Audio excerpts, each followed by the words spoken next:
예배에 참여하신 여러분들을 주님의 이름으로 환영합니다. 오늘은 특별히 7월 첫 주 예배입니다. 우리 이 시간에 경건한 마음으로 하나님 앞에 예배를 드리겠습니다. 먼저 우리 어린이들을 축복할 텐데, 너는 시냇가에 심은 나무라, 우리 함께 찬양하면서 옆에 있는 분들, 우리 자녀들을 향하여 손을 들고 축복하겠습니다.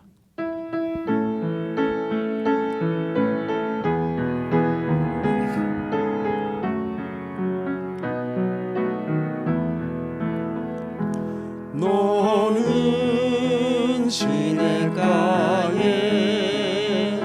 심은 나무라, 하나님의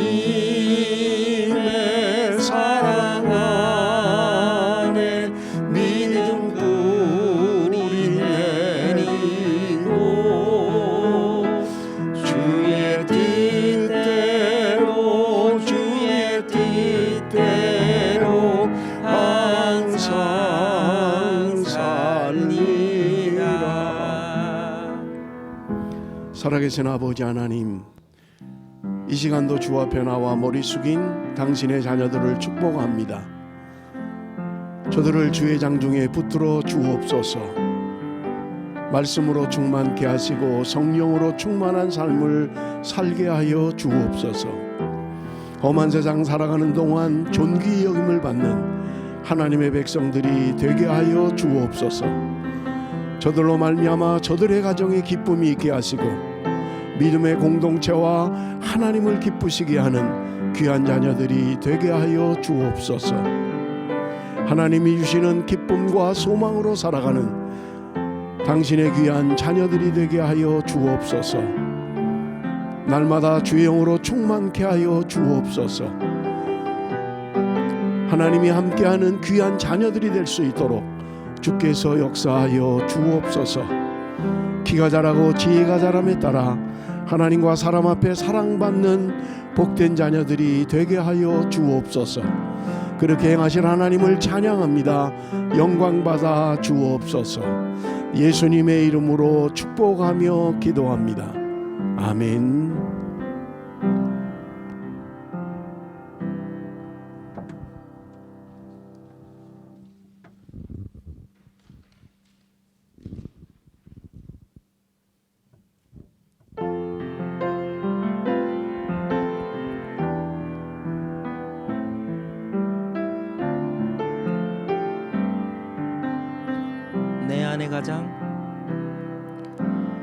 내 안에 가장 귀한 것 예수를 알미라.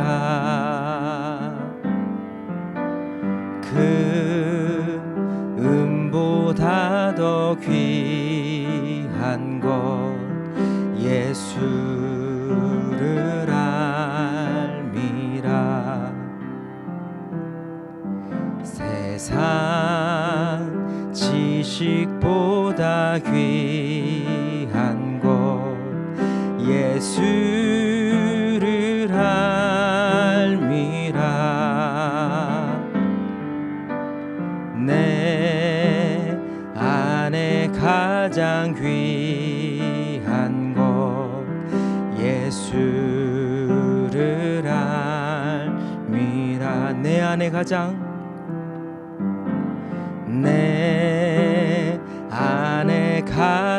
귀한 것 예수를 알미라.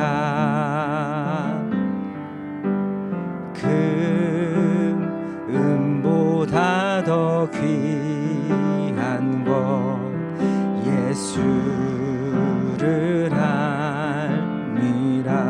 세상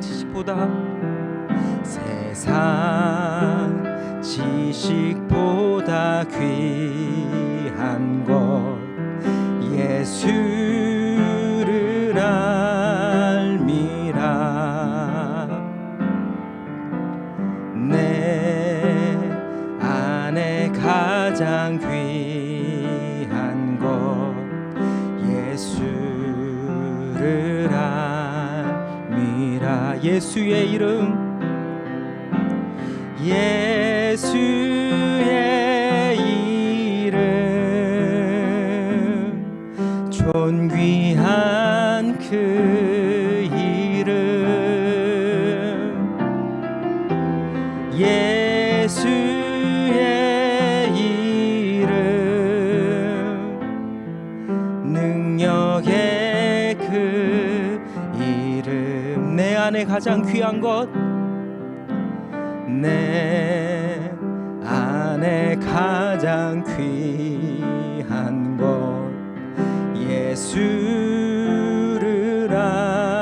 알미라.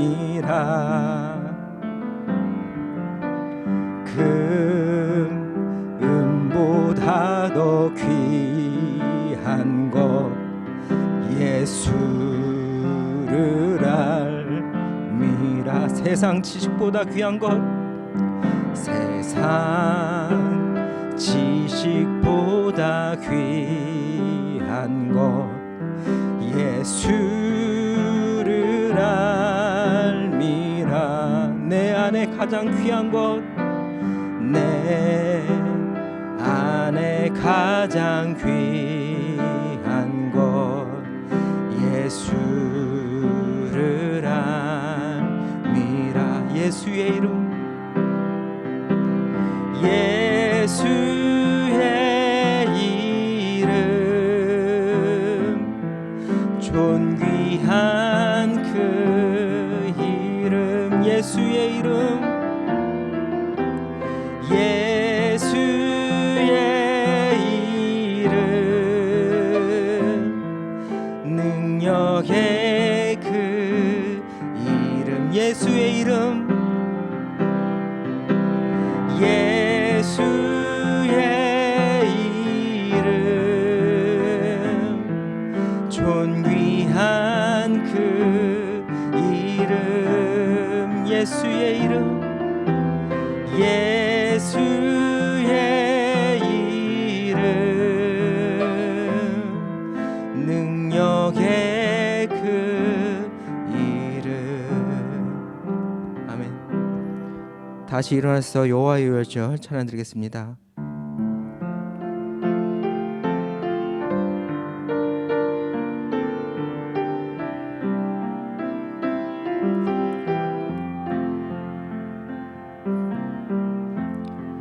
지극히 높은 주님의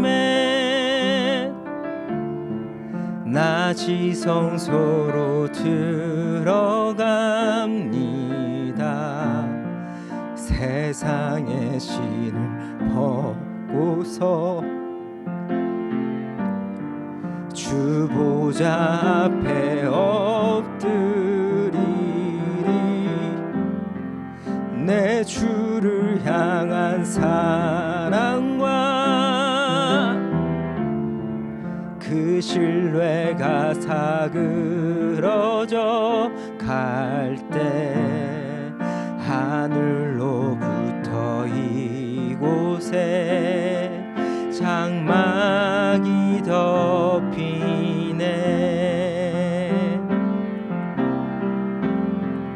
이곳을 덮으소서, 이곳을 비추소서. 내 안에 무너졌던 모든 소망 다 회복하리니. 이곳을 지나소서, 이곳을 비추소서. 내 안에 죽어가는 모든 예배 다 살아나리라. 이곳을 덮으소서, 이곳을 덮으소서, 이곳을 비추소서, 이곳을 비추소서. 내 안에 무너졌던 모든 소망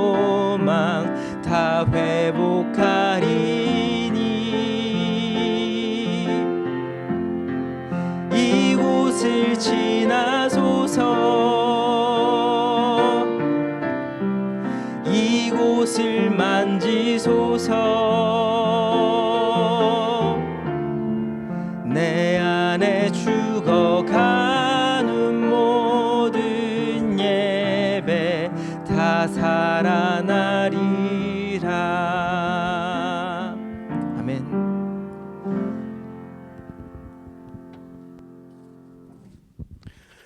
우리 사도신경으로 우리의 신앙을 고백합니다. 전능하사 천지를 만드신 하나님 아버지를 내가 믿사오며 그 외아들 우리 주 예수 그리스도를 믿사오니 이는 성령으로 잉태하사 동정녀 마리아에게 나시고 본디오 빌라도에게 고난을 받으사 십자가에 못 박혀 죽으시고 장사한 지 사흘 만에 죽은 자 가운데서 다시 살아나시며 하늘에 오르사 전능하신 하나님 우편에 앉아 계시다가 저리로서 산 자와 죽은 자를 심판하러 오시리라. 성령을 믿사오며 거룩한 공회와 성도가 서로 교통하는 것과 죄를 사하여 주시는 것과 몸이 다시 사는 것과 영원히 사는 것을 믿사옵나이다. 아멘. 우리 찬송가 10장 다 같이 부르겠습니다. 찬송가 10장입니다.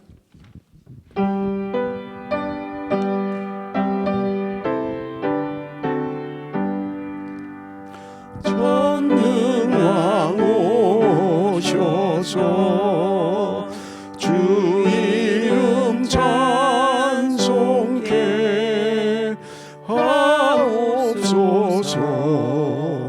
영광과 권능의 성부여 오셔서 우리를 다스려 주옵소서. 강생한 성자여 오셔서 기도를 들으소서. 택하신 백성들 복 내려 주시고 거룩한 마음을 주옵소서. 위로의 주 성령 오셔서 큰 증거 주옵소서. 전능한 주시여 각 사람 마음에서 떠나지 마시고 계십소서.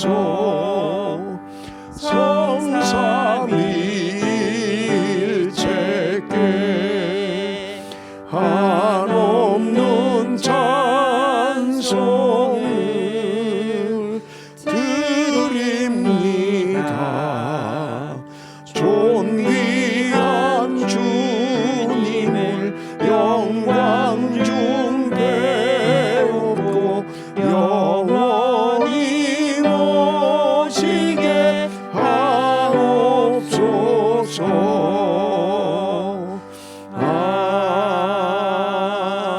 아멘. 우리 시간에 다 같이 참회의 기도를 드립니다. 여러분 화면을 보시면서 우리 참회의 기도를 읽으시면서 함께 기도하도록 하겠습니다. 어린아이와 같이 신령한 저신 하나님의 말씀을 사모하라고 하셨지만 하나님의 말씀보다는 세상의 이야기에 귀를 기울였던 죄를 회개합니다. 주님의 크신 은혜를 경험하고도 세상에 속한 것들을 버리지 못하고 영적인 삶을 살기보다는 육신에 속하여 살아온 죄를 회개합니다. 예수 그리스도로 말미암아 구원받았음에도 주님을 위하여 살기보다는 여전히 나를 위하여 살아온 죄를 회개합니다. 우리의 몸이 하나님이 거하시는 거룩한 성전이라는 것을 알면서도 구별된 삶을 살지 못했고 가지 말아야 할 곳을 갔던 죄를 회개합니다. 하나님의 택하신 민족이라고 하셔도 택함받은 백성다운 삶을 살지 못한 죄를 회개합니다. 왕 같은 제사장이라고 하시는 거룩한 부르심 앞에 제사장의 사명을 다하지 못하고 살아온 죄를 회개합니다. 어둠에서 빛으로 변화된 삶을 살기를 바라시지만 여전히 버리지 못한 어둠의 일들을 하며 살아온 죄를 회개합니다. 주님, 이제는 빛 가운데 살게 하소서. 새로운 피조물로 살게 하소서. 먼저 그의 나라와 그의 의를 구하는 구별된 삶을 살게 하소서. 복음을 전하는 사명자로 살게 하소서. 예수님의 이름으로 기도합니다. 아멘. 우리 계속해서 기도합니다. 주일학교 교사들과 어린이들을 위해서 여러분 기도해 주시기를 부탁을 드립니다. 유영신 부장 사모님을 위해서 기도해 주시고요. 전염병 확산 방지와 치료제 개발을 위해서 여러분 기도해 주시기를 부탁을 드립니다. 카자흐스탄 카작 종족의 복음화를 위해서 여러분 기도해 주시고요. 한수와 이마경 선교사님 위해서 기도해 주시기를 부탁을 드립니다. 인도네시아 말랑의 복음화를 위해서 여러분 기도해 주시고 함춘환 김성애 선교사님 위해서 기도해 주시기를 부탁을 드립니다. 우리 어린이들을 위해서 좀 기도해 주시고요. 어제 한국으로 귀국한 김예원 자매를 위해서 여러분 기도해 주시기를 부탁을 드립니다. 말씀 전하는 저를 위해서 또 말씀을 듣는 여러분 자신을 위해서 우리 이 시간에 한 목소리로 다 같이 기도하겠습니다. 살아계신 아버지 하나님, 은혜와 사랑을 감사합니다. 우리를 이 시간도 주의 존전으로 불러주시고 하나님 앞에 예배하게 하심을 감사합니다. 신령과 진정으로 예배하게 하여 주옵소서. 마음과 뜻과 정성을 다하여 하나님 앞에 예배하게 하여 주옵소서. 하나님이 기뻐 받으시는 아름다운 예배가 될 수 있도록 주께서 역사하여 주옵소서. 이 시간도 주일학교 교사들과 어린이들을 위하여 기도합니다. 하나님, 저들이 말씀 가운데 양육되어질 수 있도록 주께서 함께하여 주옵소서. 교사들에게 목자의 사명을 주시고 아버지 하나님이여 지도하는 유영신 부장 사모님을 위하여 기도합니다. 능력의 장중에 붙들어 주옵소서. 아버지 하나님이여 이 시간도 전염병 확산 방지와 치료제 개발을 위하여 기도합니다. 아버지 하나님이여 감염자가 1000만을 넘었습니다. 하나님 불쌍히 여겨 주옵소서. 사망자가 60만에 이르고 있습니다. 속히 치료제가 개발될 수 있도록 주여 역사하여 주옵소서. 카자흐스탄의 카작 종족의 복음화를 위하여 기도합니다. 하나님의 능력의 장중에 붙드시고 수고하는 한수와 이마경 선교사님 붙들어 주시기를 원합니다. 사역의 열매가 맺혀지게 하시고 하나님이 주시는 힘으로 사역을 감당케 하여 주옵소서. 인도네시아 말랑의 복음화를 위하여 기도합니다. 하나님, 함춘환 김성애 선교사님을 붙들어 주시기를 원합니다. 아름답고 좋은 소식 들려오게 하여 주시옵소서. 하나님의 능력의 장중에 붙들림 받은 귀한 선교사님들 될 수 있도록 주여 역사하여 주옵소서. 어제 귀국한 김혜원 자매를 위하여 기도합니다. 하나님 함께하여 주옵소서. 좋은 소문 좋은 소식 오갈 수 있도록 주께서 역사하여 주옵소서. 사랑하는 자매의 앞길에 시온의 대로가 열려질 수 있도록 주께서 역사하여 주옵소서. 아버지 하나님이여 어린이들을 위하여 기도합니다. 하나님 어린 생명들을 붙들어 주시기를 원합니다. 아버지 하나님이여 주 안에서 잘 자라갈 수 있도록 주께서 역사하여 주옵소서. 이 시간도 부족한 종을 세우셨사오니 하나님의 말씀을 태어나게 부족함이 없도록 주께서 역사하여 주옵소서. 말씀을 듣는 사랑하는 성도들을 권고하여 주사 아버지 하나님이여 그 말씀이 생명이 되며 능력이 될 수 있도록 주께서 역사하여 주옵소서. 예배의 시종을 주께 의탁합니다. 끝나는 시간까지 성삼위 하나님 홀로 영광받아 주옵소서. 예수님의 이름으로 기도드리옵나이다. 아멘.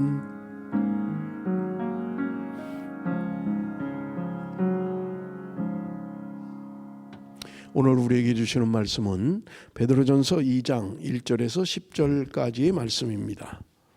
제가 가지고 있는 성경 신약 성경 378쪽입니다. 베드로전서 2장 1절에서 10절까지의 말씀, 우리 한 절씩 교독하겠습니다.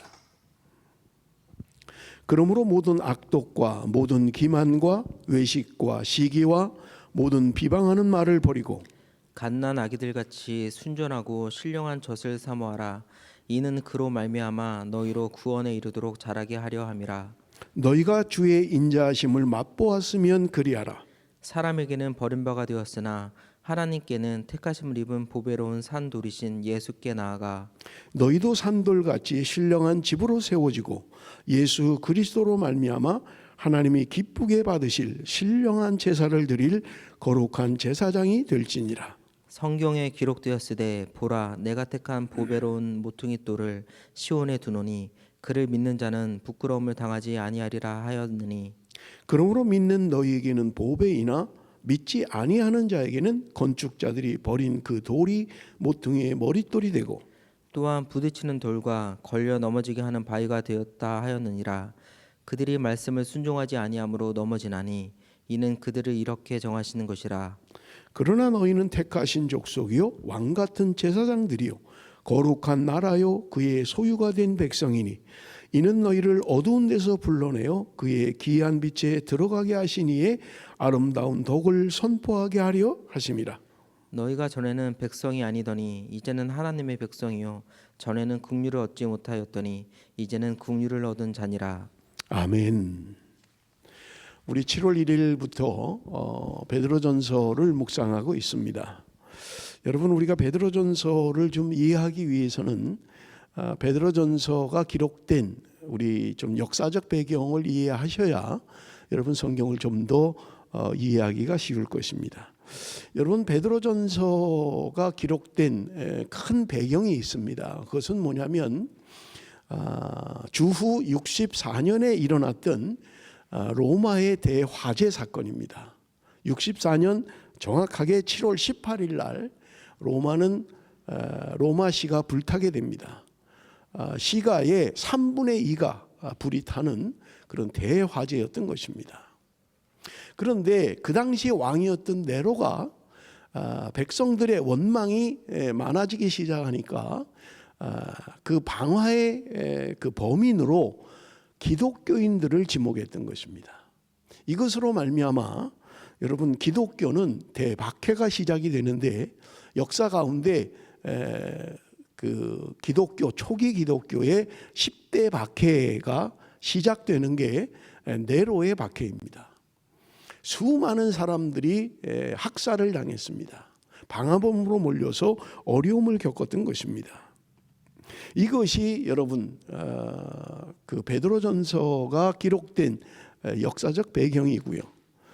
사가들에 의하면 베드로와 바울이 이 어간에 순교했다고 기록하고 있는 것을 우리가 볼 수 있는 것입니다.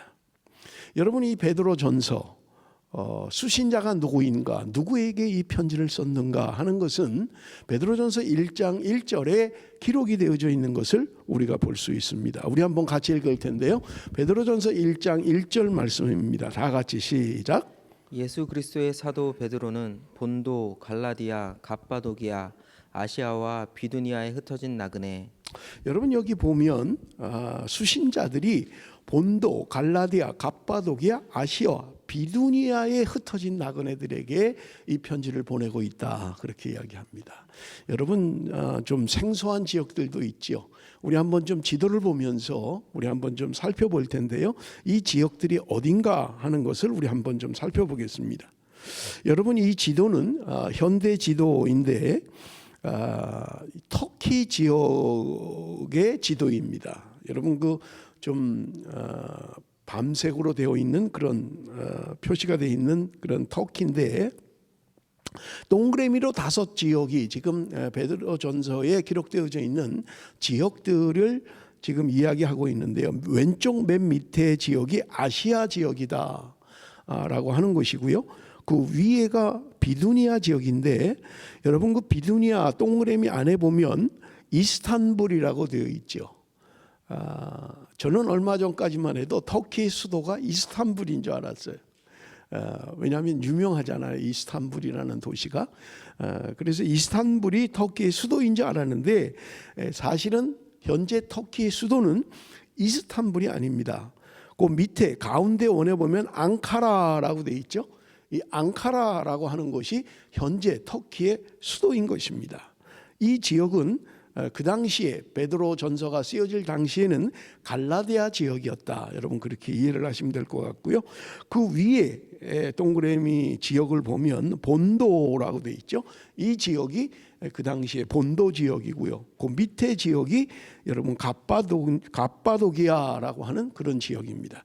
지금 베드로 전서에 나오는 5지역은 바로 지금 거의 다 터키 북부에 위치한 지역들인 것을 우리가 알 수 있습니다. 여러분 지금 베드로는 이 지역 어떤 한 특정 지역이 아니라 당시의 기독교인들 환난과 핍박을 받고 있는 그런 성도들에게 베드로는 편지를 쓰고 있는 것을 우리가 알 수 있습니다. 여러분 베드로전서의 특징이 뭐냐면 베드로전서는 5장으로 되어 있죠. 아주 짧은 그런 성경인데 이 짧은 성경 안에 고난이라고 하는 단어가 동사로 12번 사용됐고요. 명사로 4번이 사용이 됐습니다. 그러니까 5장밖에 안 되는 짧은 성경 안에 고난이라는 말이 16번 사용됐다는 거예요. 우리가 알 수 있는 것은 베드로전서의 특징이 고난을 당하고 있는 성도들을 향한 편지다라고 그렇게 이해를 하시면 틀림이 없을 것입니다. 여러분 저는 이 말씀을 준비하면서 그런 생각을 해보았습니다. 여러분 이 베드로전서의 특징이 뭐냐면 대부분 다른 성경에 나오는 고난이라고 하는 단어는 죄와 연관이 되어 있습니다. 우리의 죄로 말미암아 우리의 악으로 말미암아 고난을 당한다라고 하는 게 성경의 지적인데 여러분 베드로전서의 특징은 뭐냐면 그러한 죄가 이야기하고 있지 않아요. 그럼에도 불구하고 고난을 당한다는 거예요.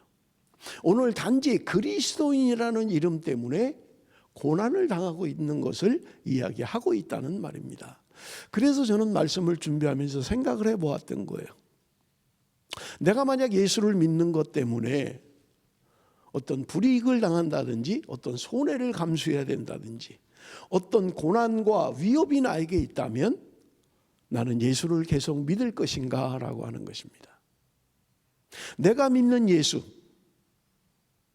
내가 고백하는 그 예수 그리스도, 그분을 믿는 믿음 때문에 내가 손해를 당하고 위협을 당하고 고난을 당한다면 나는 신앙을 계속 유지할 수 있을까라고 하는 것입니다. 우리가 간혹 선교지에서 신앙의 어려움을 겪는 것들을 우리는 많이 경험합니다. 지금도 우리가 함께 살고 있는 이 지구촌 어디에선가는 예수를 믿었다는 이유 때문에 가족에게 버림을 받고요, 때로는 죽음을 당하는 일들이 일어나고 있는 것입니다. 그런데 그것이 남의 일이 아니라 오늘 나에게 일어나는 일이라면 여러분 내가 믿는 신앙, 내가 가지고 있는 신앙은 얼마나 빛을 발하겠느냐 하는 거예요. 여러분 오늘 우리가 읽은 베드로전서는 여기에 대한 대답을 베드로가 하고 있는 것입니다. 이유 없어요. 단지 예수 믿는 게 원인입니다. 그리스도인이라는 게 고난의 이유예요. 그런 사람들이 오늘 어떻게 살아야 되는가 하는 것이 베드로 사도를 통해서 지금 성도들에게 주는 편지의 내용인 것입니다. 여러분 2장 1절 2절 우리 한번 같이 읽어봅니다. 오늘 우리가 읽었습니다마는 2장 1절 2절 한번 다 같이 읽습니다. 시작.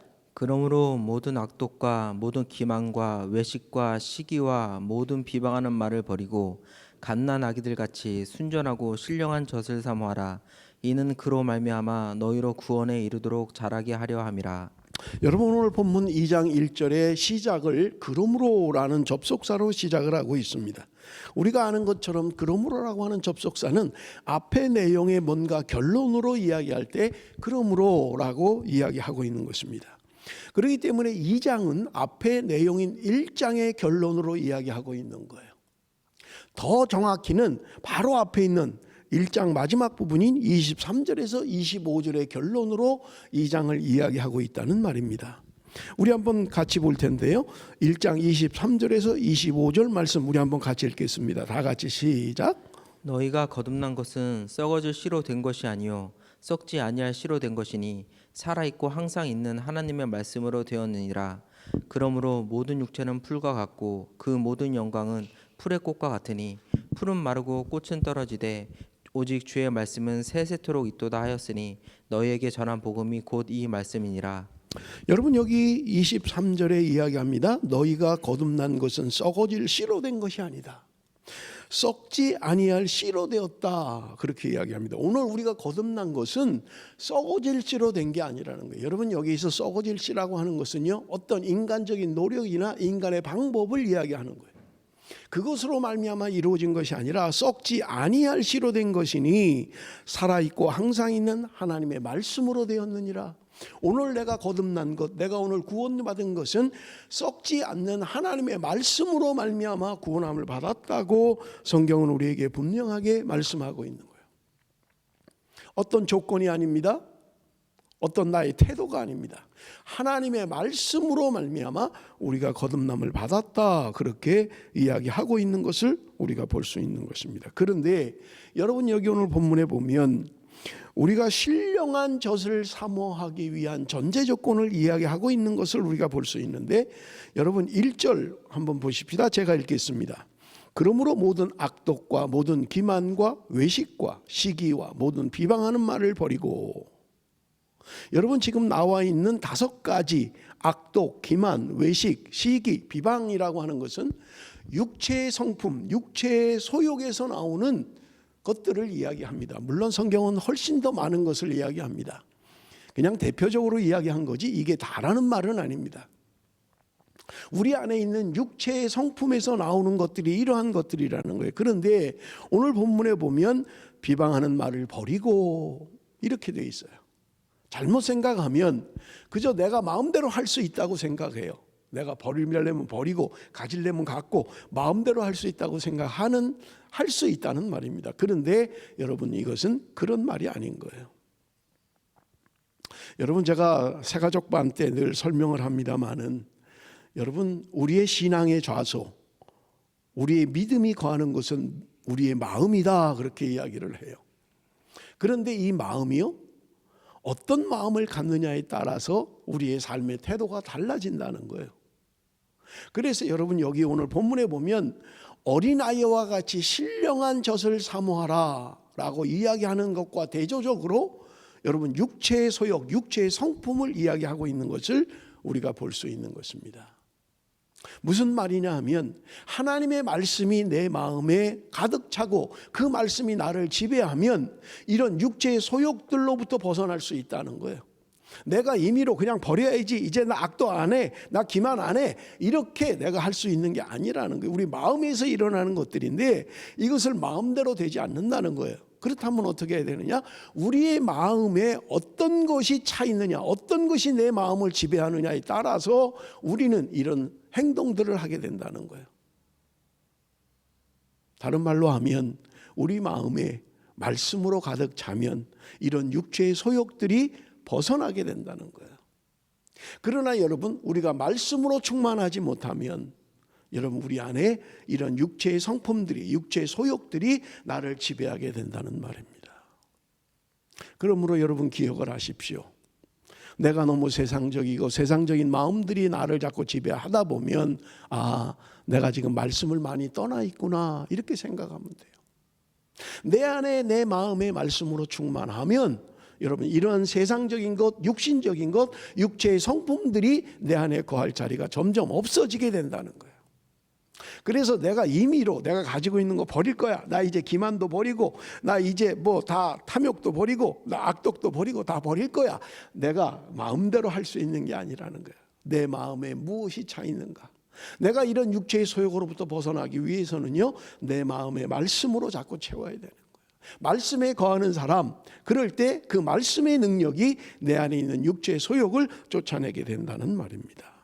그래서 제가 새가족반 공부할 때도 마음의 성향이다, 그런 말로 설명을 합니다.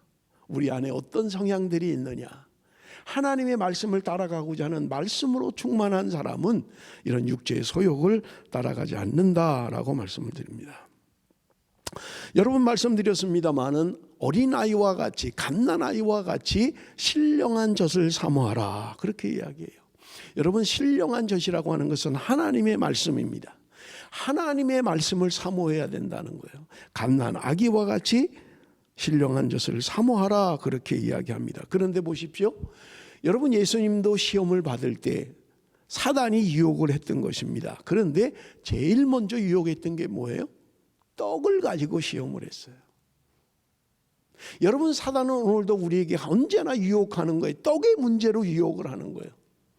떡이 있어야 사는 거야.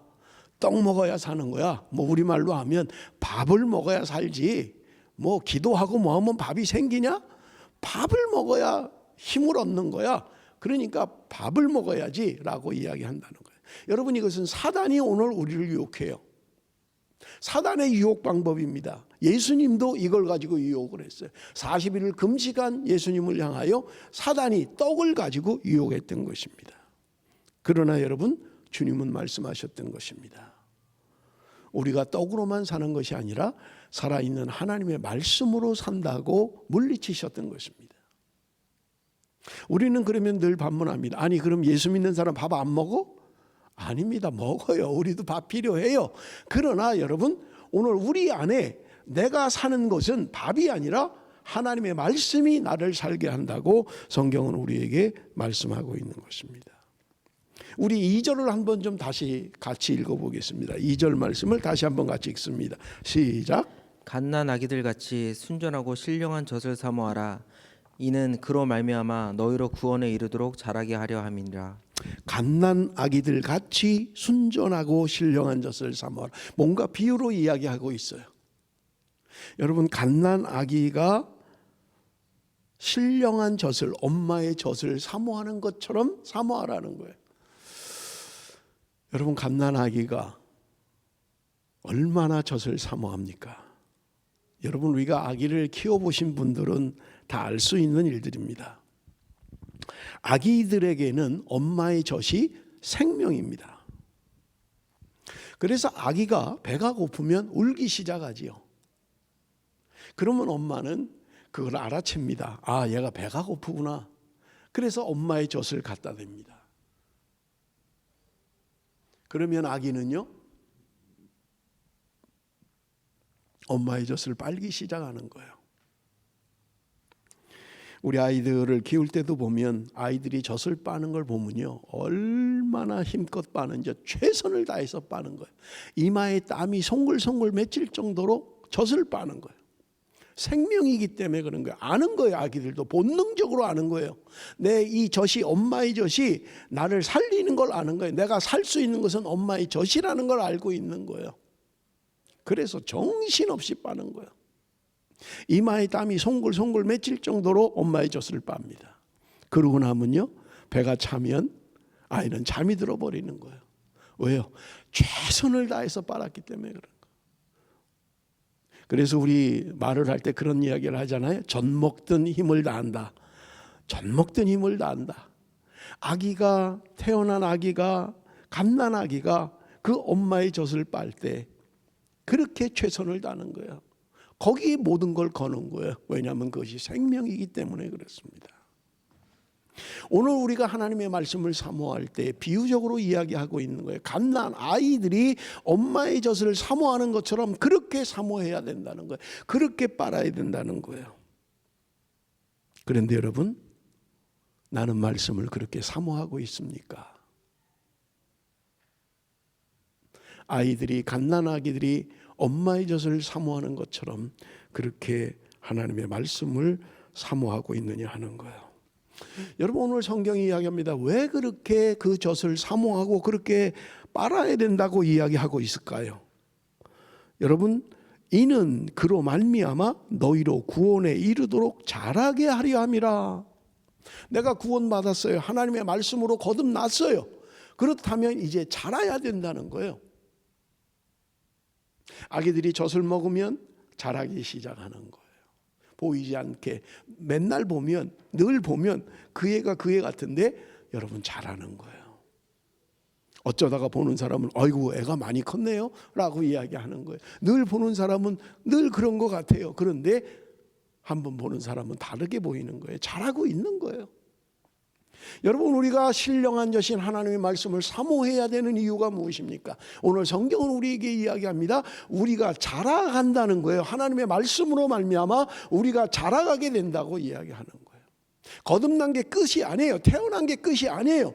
그러면 자라야 되는데 그 말씀이 우리를 자라게 한다고 말씀하고 있는 것을 우리가 볼 수 있습니다.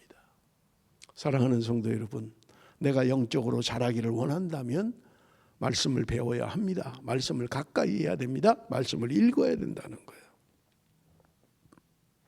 3절 말씀 우리 한번 보겠습니다. 3절 말씀 다 같이 읽습니다. 시작. 너희가 주의 인자하심을 맛보았으면 그리하라. 여러분, 하나님의 말씀에 대하여 이야기하면서 3절에 너희가 주의 인자하심을 맛보았으면 그리하라. 주의 인자하심을 맛봤다는 거예요. 주님이 누군지를 알았다는 거예요. 내가 말씀으로 거듭나 보니까 주님이 누구인지를 알게 되었다는 거예요. 그래서 여러분, 여기 오늘 이야기합니다. 주의 인자하심을 맛보았으면 신령한 젖을 사모하라고 이야기하고 있는 거예요. 여러분, 여기 인자라는 말은 구약에 많이 사용되는 단어인데 헤세드라는 단어입니다. 여러분이 헤세드라는 단어는 언약적 사랑을 의미합니다. 하나님과 맺은 언약적 사랑을 이야기하는 거예요. 하나님의 사랑을 표현하는 것입니다. 그렇기 때문에 우리가 예수 그리스도를 믿고 하나님을 경험하고 나면 그 인자하심을 맛보았다면 하나님의 말씀을 사모하는 자로 살아야 된다고 오늘 성경은 우리에게 말씀하고 있는 것입니다. 사랑하는 성도 여러분, 주의 인자하심을 맛보았습니까? 내가 예수 믿고 거듭남으로 말미암아 하나님의 말씀을 경험했습니까? 그렇다면 여러분, 우리는 그 말씀을 더욱더 사모해야 된다고 말씀하고 있는 것입니다. 여러분, 오늘 본문의 4절에서 8절까지는 우리의 신앙의 기초가 무엇인가를 이야기하고 있는 것입니다. 우리 4절 말씀 한번 다 같이 읽겠습니다. 4절 말씀 다 같이 읽습니다. 시작. 사람에게는 버림바가 되었으나 하나님께는 택하심을 입은 보배로운 산돌이신 예수께 나아가. 여러분, 여기 오늘 말씀에 보면 사람에게는 버림바가 되었다. 그럼에도 불구하고 하나님께는 택하심을 입은 보배로운 산돌이신 예수께 나아가. 사람이 버렸다는 거예요. 여기 오늘 돌로 표현하고 있습니다. 4절에서 8절까지 계속되는 반복되는 돌을 이야기합니다. 산돌이라는 거예요. 그런데 사람들은 버렸다는 거예요. 왜 버렸을까요? 사람들은 왜 버립니까? 쓸모없다고 생각하니까 버리는 거예요. 필요 없다고 생각하니까 버리는 거예요. 그런데 우리가 버린 그 돌이 하나님에게는 보배로운 산돌이라고 이야기하고 있는 것을 우리는 볼 수 있습니다. 5절 우리 계속해서 보겠습니다. 우리 다 같이 읽습니다. 5절 말씀 다 같이 시작. 너희도 산돌같이 신령한 집으로 세워지고 예수 그리스도로 말미암아 하나님이 기쁘게 받으실 신령한 제사를 드릴 거룩한 제사장이 될지니라. 여러분, 여기 놀라운 말씀이 있습니다. 너희도 산돌같이. 4절에서는 예수 그리스도가 산돌이라고 표현했습니다. 그런데 5절에 보니까 너희도 산돌같이, 우리도 산돌이라는 거예요. 우리도 살아있는 돌이라는 거예요. 그래서 신령한 집으로 세워진다, 그렇게 말씀하고 있는 거예요. 오늘 우리가 신령한 집으로 세워져 가고 있다는 거예요. 주님이 산돌인 것처럼 오늘 저와 여러분도 산돌이라고 이야기하는 거예요. 그러면서 하시는 말씀이 뭐예요? 예수 그리스도로 말미암아 하나님이 기쁘게 받으실 신령한 제사를 드릴 거룩한 제사장이 될지니라. 뒤에 제가 다시 구체적으로 설명을 할 거기 때문에 자세하게 설명은 하지 않고 넘어가겠습니다. 하나님이 오늘 우리에게 신령한 제사를 드릴 거룩한 제사장이 되라고 말씀하고 있는 것입니다. 예배자, 그렇게 살아야 된다고 오늘 우리에게 말씀하고 있는 거예요. 6절을 제가 읽겠습니다. 성경에 기록되었으되 보라 내가 택한 보배로운 모퉁이 돌을 시온에 두노니 그를 믿는 자는 부끄러움을 당하지 아니하리라 하였으니. 보라 내가 택한 보배로운 모퉁이 돌을 시온에 두었다. 이 말은 이사야서 28장 16절에 기록되어져 있는 말씀입니다. 우리 한번 이사야서 28장 16절 말씀을 같이 읽겠습니다. 다 같이 시작. 그러므로 주 여호와께서 이같이 이르시되 보라 내가 한 돌을 시온에 두어 기초를 삼았노니 곧 시험한 돌이요 귀하고 견고한 기초돌이라 그것을 믿는 이는 다급하게 되지 아니하리로다. 여러분 이사야 선지자의 예언의 말씀이었던 것입니다. 시온에 한 돌을 두었다는 거예요. 그것으로 기초를 삼았다고 말씀합니다. 그런데 이 돌은 시험한 돌이요 귀하고 견고한 기초돌이다. 그래서 제가 말씀을 드릴 때 우리의 신앙의 기초, 그것은 바로 예수 그리스도, 산돌이신 예수 그리스도가 우리의 신앙의 기초라는 말이에요. 그런데 사람들은 그 돌을 버렸다는 거예요. 우리 7절 8절 말씀 읽어봅니다. 7절 8절 말씀 다 같이 읽습니다. 시작. 그러므로 믿는 너희에게는 보배이나 믿지 아니하는 자에게는 건축자들이 버린 그 돌이 모퉁이의 머릿돌이 되고 또한 부딪히는 돌과 걸려 넘어지게 하는 바위가 되었다 하였느니라. 그들의 말씀을 순종하지 아니하므로 넘어지나니 이는 그들을 이렇게 정하신 것이라. 그러므로 믿는 너희에게는 보배이나. 사람들이 버렸어요. 필요 없다고 버렸어요. 쓸모 없다고 버렸어요. 그런데 믿는 자에게는 보배라는 거예요. 예수 그리스도가 세상 사람들은 버렸어요. 필요해요. 불필요해요. 거치는 돌일 뿐이에요. 걸림돌이에요. 그런데 믿는 자들에게는 보배라는 거예요. 여러분 그렇습니까? 오늘 예수 그리스도가 나에게 보배입니까? 아니면 거치는 돌입니까? 예수는 나에게 걸림돌입니까? 믿지 아니하는 자에게는 건축자들이 버린 그 돌이 모퉁이의 머릿돌이 되고 또한 부딪히는 돌과 걸려 넘어지게 하는 바위가 되었다 하였느니라. 누구에게는 보배인데 어떤 사람에게는 거치는 돌이에요. 걸려 넘어지게 하는 돌이라는 말입니다.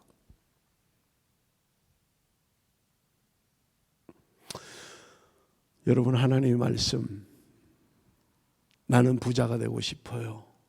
그런데 성경은 돈을 사랑함이 일만하게 뿌리라고 이야기합니다. 나는 행복해지고 싶어요. 그런데 성경은 애통하는 자가 되라고 말씀합니다. 나는 높은 지위를 갖기를 원해요. 그런데 성경은 종이 되어야 된다고 이야기하는 거예요. 나는 살고 싶은데 성경은 죽어야 된다고 이야기하는 거예요. 그러니 내가 원하는 대로 성경은 말하고 있지 않아요. 그래서 거치는 돌이라는 거예요.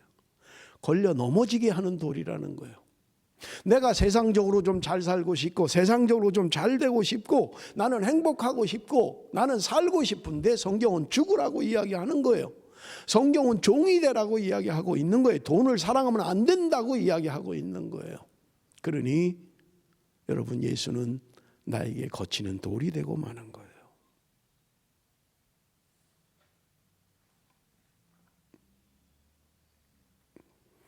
여러분 에베소서 2장 20절에서 22절 말씀 우리 한번 같이 읽어봅니다. 다 같이 읽겠습니다. 시작. 너희는 사도들과 선지자들의 터 위에 세우심을 입은 자라.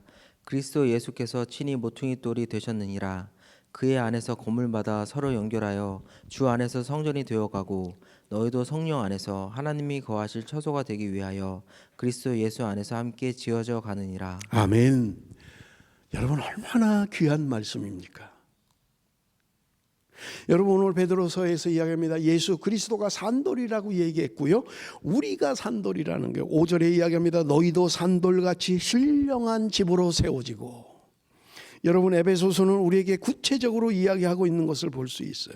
그의 안에서 건물마다 서로 연결하여 주 안에서 성전이 되어가고 너희도 성령 안에서 하나님이 거하실 처소가 되기 위하여 그리스도 예수 안에서 함께 지어져 가느니라.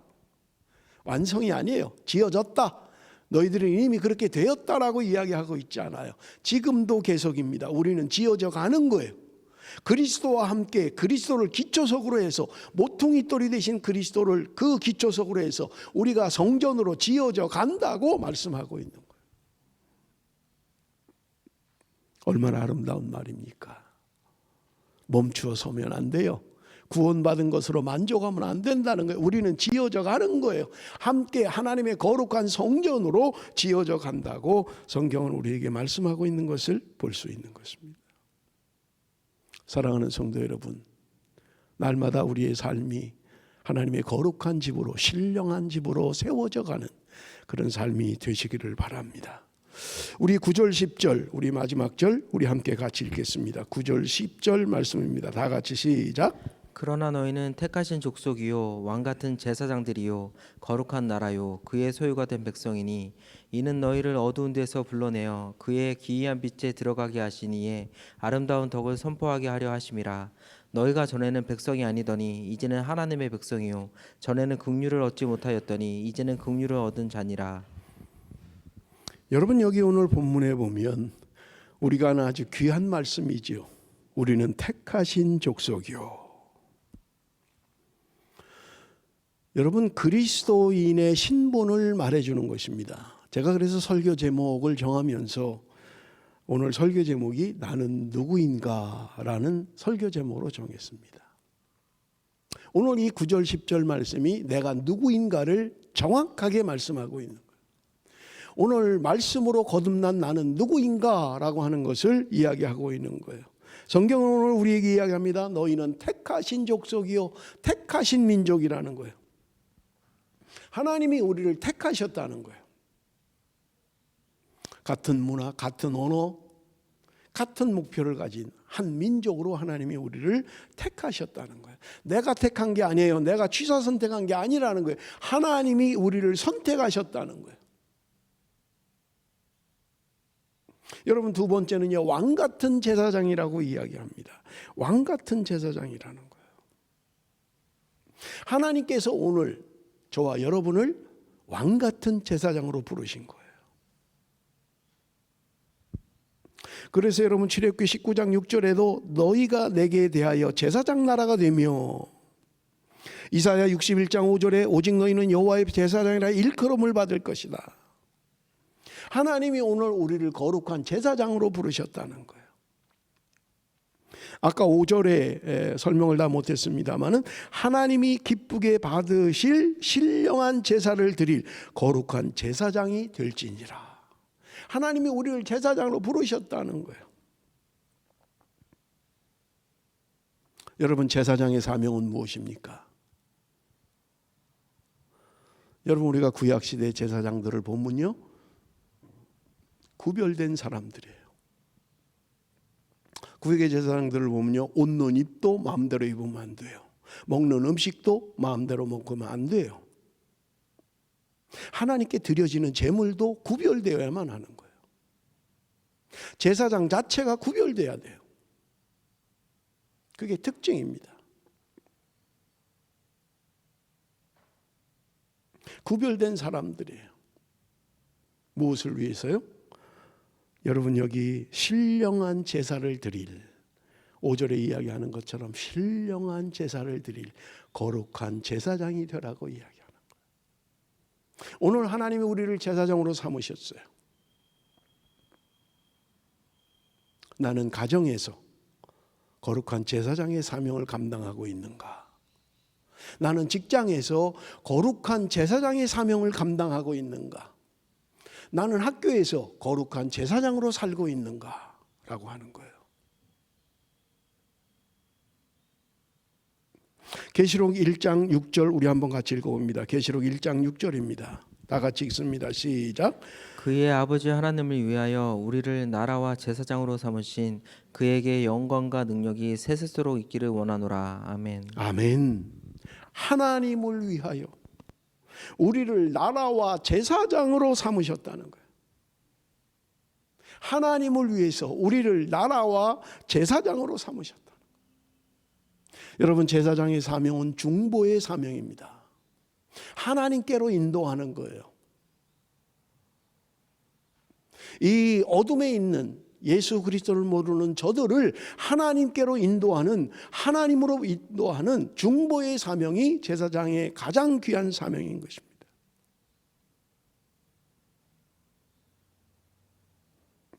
하나님 오늘 저와 여러분을 거룩한 제사장으로 부르셔서 신령한 예배를 드릴 하나님의 거룩한 제사장으로 삼으셨다는 말입니다. 세 번째는 거룩한 나라로 삼으셨다는 거예요. 거룩한 나라. 여러분, 거룩이라는 말은 제가 여러 번 말씀을 드렸습니다만 거룩이라는 단어의 의미가 구별이라는 단어와 똑같습니다. 내가 거룩하니 너희도 거룩하라. 이미 우리가 베드로전서 1장 6절에 살폈잖아요. 거룩이라는 말은 뭐냐? 구별이에요.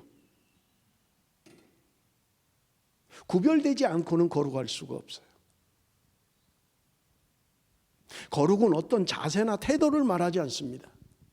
내가 넥타이를 매고 양복을 입고 성경책을 들고 근엄한 자세로 걷는 것, 경건하게 앉아 있는 것, 그것이 거룩이 아니라는 거예요. 거룩이라고 하는 것은 구별이에요. 오늘 나의 생각이, 나의 언어가, 나의 말이, 나의 삶이 구별되어 있는가 하는 거예요. 여러분, 하나님 앞에 드리는 제물은요, 구별되지 않으면 드릴 수가 없어요. 그래서 출애굽을 할 때, 양을 잡을 때도 하루 전에 양을 미리 구별해 놓잖아요. 하나님께 드릴 제물은 미리 구별해 놓는 거예요. 그리고 그 다음날 잡는 거예요. 나는 하나님 앞에 구별된 삶을 살고 있는가? 이 험한 세상 살아가면서 나는 구별된 삶을 살고 있는가라고 하는 것을 우리는 물어야만 하는 것입니다. 지난주에 말씀드렸습니다마는 데살로니가전서 4장 3절에 하나님의 뜻은 이것이니 너희의 거룩함이라. 하나님이 오늘 우리를 향한 뜻이 뭐냐? 하나님이 우리를 향해서 너희들이 거룩하게 되는 게 내 뜻이다라고 말씀하고 구별된 삶을 원하신다는 거예요.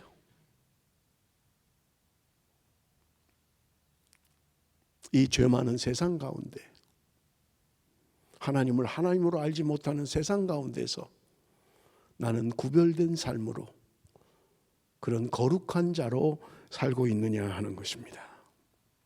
마지막으로 소유된 백성이라고 말씀합니다. 소유라고 하는 것은요, 내가 값을 주고 샀다는 거예요. 주님이 우리의 죄값을 치르고 나를 사셨다는 거예요.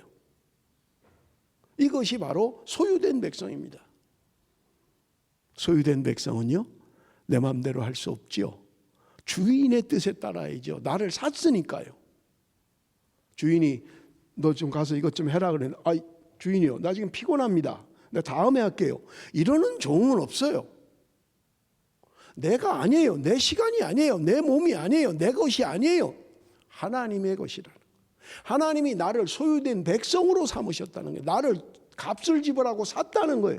하나밖에 없는 독생자 예수 그리스도를 우리의 죄값으로 지불하고 사셨다는 말입니다. 그러므로 내 소유는 내가 아니에요. 나의 소유권은 하나님입니다. 우리는 아멘 해야 돼요.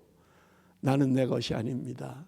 내 시간도 내 건강도 내 몸도 내 것이 아닙니다. 하나님의 것입니다. 이게 소유된 백성이라는 거예요. 출애굽기 19장 5절 제가 읽겠습니다. 세계가 다 내게 속하였나니 너희가 내 말을 잘 듣고 내 언약을 지키면 너희는 모든 민족 중에서 내 소유가 되겠고. 하나님의 말씀을 따라 살면 하나님의 소유가 된다는 거예요. 하나님께서 너는 내 것이야 라고 말씀하고 있는 것을 우리는 볼 수 있습니다. 하나님이 우리를 이렇게 부르신 목적, 택하신 족속으로 하나님이 우리를 부르셨어요. 왕 같은 제사장으로 우리를 부르셨어요. 그런데 그 부르심의 목적이 무엇입니까? 9절 우리 한번 같이 읽습니다. 9절 말씀 다 같이 시작. 그러나 너희는 택하신 족속이요 왕 같은 제사장들이요 거룩한 나라요 그의 소유가 된 백성이니 이는 너희를 어두운 데서 불러내어 그의 기이한 빛에 들어가게 하신 이의 아름다운 덕을 선포하게 하려 하심이라. 여러분 9절 하반절에 보십시오. 이는 너희를 어두운 데서 불러내어 그의 귀한 빛에 들어가게 하신 이의 아름다운 덕을 선포하게 하려 하심이라. 여러분 여기 어두운 데서 불러내어 우리의 구원을 말하는 거죠. 우리는 어둠 가운데 살았고요. 하나님이 우리를 불러내셨다는 거예요. 말씀으로 우리가 거듭났다고 이야기하고 있는 거예요. 그래서 어둠에 살고 있던 우리들이 이제 빛으로 옮겨지게 되었다는 거예요. 기이한 빛에 들어가게 하시니 예수 그리스도로 말미암아 어둠 가운데 살던 내가 이제 빛으로 옮겨지게 되었다는 거예요. 그래서 이의 아름다운 덕을 선포하게 하려 합니다. 여러분, 여기 선포라는 단어는요, 두 단어가 합성된 것입니다. 밖으로라는 단어와 알리다라는 말이 합성된 거예요. 밖으로 알리는 것이 선포입니다. 예수 그리스도의 아름다운 덕을 밖으로 알려라. 밖에 나가서 선포해라. 밖에 나가서 전해라. 이게 바로 선포예요. 이게 우리를 부르신 목적이라고 성경은 분명하게 말씀하고 있는 것입니다. 사랑하는 성도 여러분, 하나님이 오늘 저와 여러분을 왜 부르셨습니까? 하나님께서 오늘 교회를 왜 이 땅에 두셨습니까? 하나님의 부름받은 그 하나님의 백성들의 모임인 이 교회를 하나님은 왜 부르셨습니까? 복음 전파 때문에. 여러분, 교회는 정치적인 의견이나 정치적인 목적을 위하여 모이는 것이 아닙니다. 여러분, 가난한 자를 구제하는 게 교회의 목적이 아니에요. 물론 하는 일 가운데 하나입니다만은 교회의 최고의 목표는 예수 그리스도의 복음을 전파하는 것, 그것이 최고의 목표인 것입니다. 주 목표와 보조적인 목표가 바뀌면 안 돼요. 여러분, 우리는 예수 그리스도의 아름다운 덕을 선포하는, 밖으로 알리는, 밖에 전하는 그런 사명을 저와 여러분에게, 그리고 교회에 주신 사명이라는 말입니다. 말씀을 맺겠습니다. 예수 믿는 것 때문에 고난을 당하는 성도들, 내가 잘못한 것 때문에 어려움을 당하는 것은 징계입니다. 내가 죄를 졌기 때문에 당연히 맞는 거예요. 그런데 아무리 생각해도 내가 죄진 게 없어요. 단지 예수 믿는 것, 그리스도인이라는 것밖에는 없어요. 그것 때문에 내가 고난을 받습니다. 여러분, 베드로는 베드로전서를 통해서 서두에도 말씀을 드렸습니다마는 이유 없이 고난을 받는, 지금 앞으로 로마의 대화재가 일어남으로 말미암아 기독교의 엄청난 박해가 시작될 그 앞에 지금 성도들에게 이 말씀을 전하고 있는 거예요. 너희들에게 당할 어려움과 고통이 있지만 너희들이 어떤 존재인가를 알아라. 하나님이 택하신 족속으로, 왕같은 제사장으로, 거룩한 나라로, 하나님의 소유로 하나님이 우리를 삼으셨다는 거예요. 이 정체성, 이거 붙들고 이겨내라는 거예요. 내가 누구인가를 깨달아서 이 고난과 환난과 어려움을 이겨내라고 말씀하고 있는 거예요. 그래서 여러분, 초대교회 성도들을 보십시오. 그들이 사자의 밥이 되면서 톱으로 켜서 죽임을 당하면서 참수형을 당하면서 그들은 찬송을 부르며 승리했던 것입니다. 여러분, 그 신앙의 근거가 무엇입니까? 오늘 나의 정체성이에요. 나의 정체성. 내가 누구인가? 하나님이 나를 어떻게 부르셨는가? 말씀을 드렸습니다마는 우리의 마음이 하나님의 말씀으로 충만하지 않으면 세상의 것들이 내 마음에 들어오는 거예요. 세상의 것들이 내 마음에 차기 시작하면 내 마음대로 되지 않아요. 내가 버리고 싶다고 버려지는 게 아니라는 말이에요. 우리 안에 말씀으로 채우고 은혜로 채우고.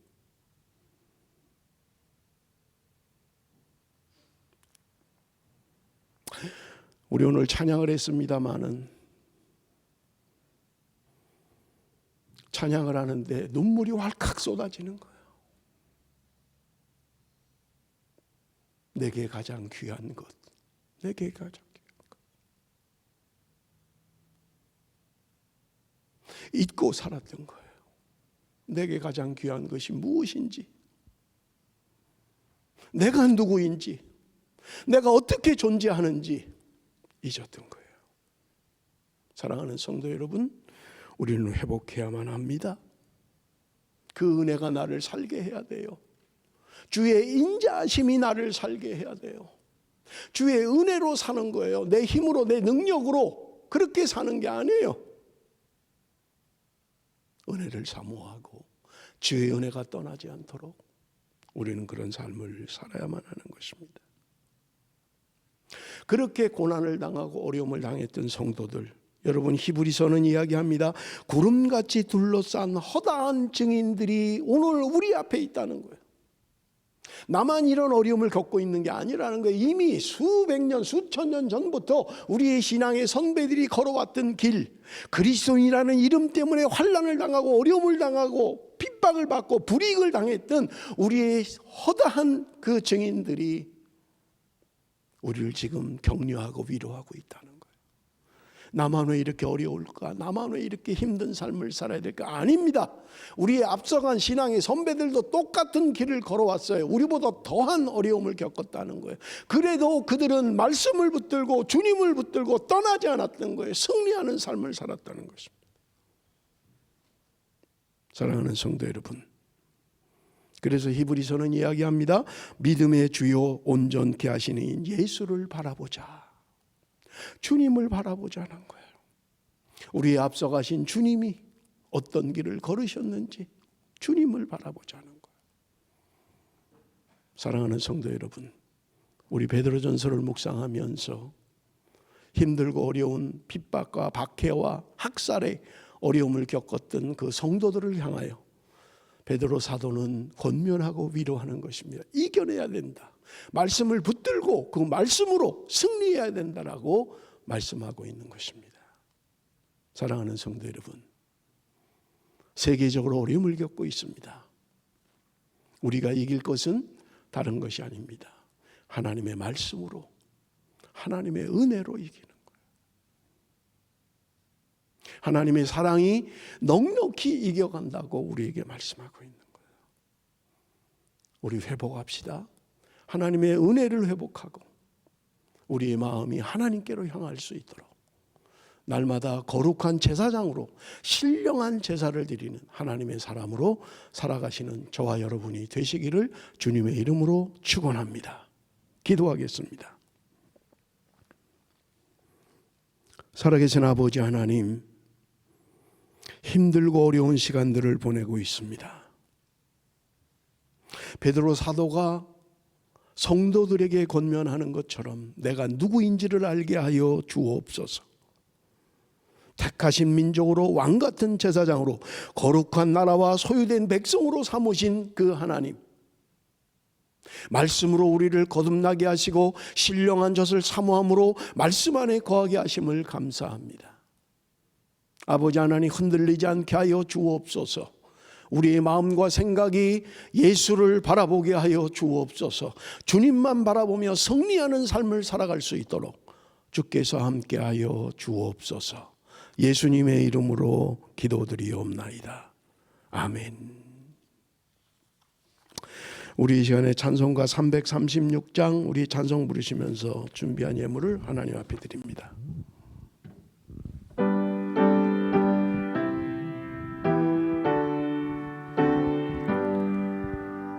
환난과 핍박 중에도 성도는 신앙 지켰네.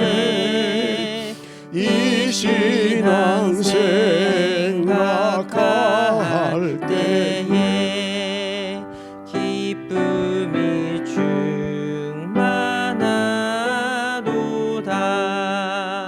성도의 신앙 따라서 죽도록 충성하겠네.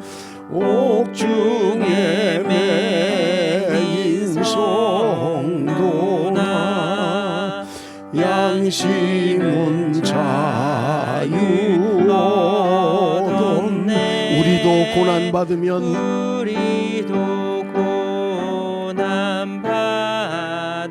죽어도 영광되도다. 죽어도 영광되도다. 성도의 신앙 따라서 죽도록 충성하겠네. 성도의 신앙 본받아 성도의 신앙 본받아 원수도 사랑하겠네. 원수도 사랑하겠네. 인자노 행실로 이 신앙 전파리라. 아멘. 성도의 신앙 따라서 죽도록 충성하겠네.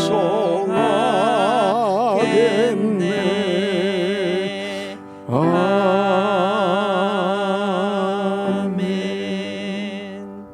우리 다 같이 찬송가 634장 부르시면서 드린 예물을 봉헌합니다.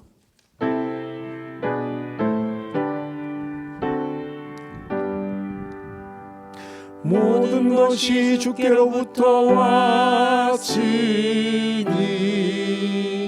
이 예물을 주께 드리나이다.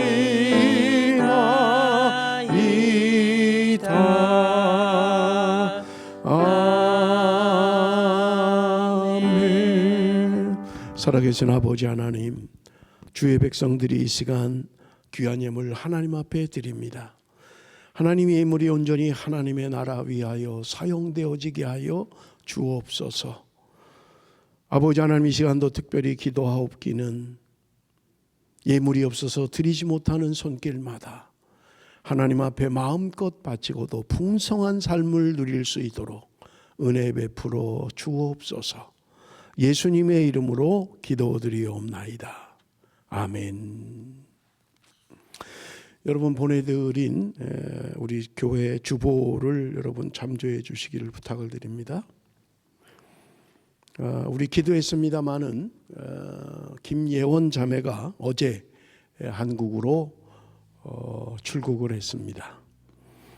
원래는 7월 8일 날 가려고 비행기표를 예매했었는데 캔슬되면서 언제 갈지 모르게 됐는데 갑자기 연락이 와서 어제 급하게 한국으로 출국을 했습니다. 여러분 위해서 기도해 주시기를 부탁을 드립니다. 참 수고를 우리 교회에서 많이 하고 또 가면서 아이들에게 선물도 다 그렇게 준비하고 또 우리 유초등부, 학생부, 청년부, 금일봉까지 또 전부 다 준비해서 그렇게 떠났습니다. 오늘 아침에 카톡으로 연락을 받았는데 한국에서 아마 좀 문제가 생긴 것 같아요. 여기서 좀 감기가 걸려서 갔는데 좀 그 바이러스의 그 증상으로 판단을 해서 뭐 정밀 검사를 받아야 되고 6시간 동안 대기해야 된다 그렇게 연락을 받았습니다. 아마 지금 한국에서 검사 받고 있는 것 같아요. 여러분 위해서 기도해 주시고요. 우리 김예원 자매 앞으로 어떤 일들을 통해서 하나님의 영광을 받으실지 여러분 우리 기도해 주시기를 부탁을 드립니다. 우리 아기들을 위해서 여러분 계속해서 기도해 주시고요. 고광현 집사님 딸 우리 고하윤 위해서 기도해 주시길 부탁을 드립니다. 뭐 별 탈 없이 잘 자라고 있습니다. 뭐 조금 느리긴 하지만 잘 자라고 있어요. 위해서 계속적으로 기도해 주시기를 부탁을 드립니다. 여러분 주보 안에 있는 선교 소식 여러분들 좀 보시면서 여러분 기도해 주시길 부탁을 드리고요. 카자흐스탄의 한수아 선교사한테 카톡이 왔는데 카자흐스탄도 이 바이러스 때문에 굉장히 어려움을 겪고 있다는 거예요. 한 교회는 교인 전체가 감염이 돼서 어려움을 겪고 있다 그런 연락을 받았습니다. 여러분 위해서 전 세계적으로 이런 어려움 가운데 있습니다. 여러분 특별히 빅토리아 지금 제가 예배 오기 전에 잠깐 보았습니다마는 24시간 100 몇 명 이렇게 감염된 걸로 파악이 됐습니다. 여러분 뉴스를 통해서 들으셨겠지만 참 여러분 조심하셔야 됩니다. 여러분 가능하면 정부에서 하라고 하는 대로 할 수 있도록 그렇게 지침을 따라서 하실 수 있도록 해주시면 좋겠고요. 손 잘 씻으시고 마스크 꼭 하실 수 있도록. 저도 참 잘 못해요, 깝깝해가지고. 근데 여러분들 가능하면 공공좌석에 갈 때는 꼭 마스크를 하시고 그렇게 하실 수 있도록 해주시면 좋겠습니다. 우리 다 같이 자리에서 일어나서 축복송 부르고 축도함으로 예배를 마치겠습니다. 우리 축복합니다. 당신은 하나님의 언약 안에 있는 축복의 통로, 당신을 통하여서 멸망이 주께 돌아오게 되리. 이제는 우리 주 예수 그리스도의 은혜와 하나님 아버지의 극진하신 사랑과 성령의 위로하심과 교통하심과 역사하심이 말씀을 듣고 말씀대로 살기로 결심하는 사랑하는 성도들 머리머리 위에 지금부터 영원토록 함께 계실지어다. 아멘.